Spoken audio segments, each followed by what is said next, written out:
ယောက်ျားလေးကစိတ်ဆိုးနေလို့မိန်းကလေးကချော့နေတာပဲဖြစ်ပါတယ်ဒါကတောတလေဘဲချော့နေပဲဖြစ်ပါတယ်ယောက်ျားလေးကအချက်ကုံတိတ်ခါနဲ့ဒီတန်းနဲ့ဒီမှာနေနေတာကိုမိန်းကလေးကအကာလေးနဲ့တွားပြီးတော့ယောက်ျားလေးစိတ်ဆိုးနေတာကိုချော့နေတာပဲဖြစ်ပါတယ်ဒါကယနေ့ခေတ်21ရာစုမိန်းကလေးကဘဲကိုပြန်ချော့တဲ့ချော်နေပဲဖြစ်ပါတယ်ဒါကတောတလေဘဲချော်နေပဲဖြစ်ပါတယ်မြို့ပေါ်မှာတော့မြို့သူတွေကဘဲကိုဘလို့ချော့တယ်တော့မသိဘူးဒါကတော့တောတလေဘဲချော်နေပဲဖြစ်ပါတယ်အကာလေးနဲ့သူကသူကပေါင်လေးကဒီတန်းက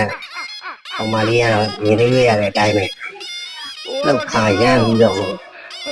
ချော့နေရပဲဖြစ်ပါတယ်ယောက်ျားလေးကတော့ဒီမှာဘာခွန်မှမပြောဘူးအမှကြည့်ကောင်းနေလို့သူကဘာမှမပြောရဲဖြစ်နေတာဖြစ်ပါတယ်တော်ဆူးတယ်ပေါ့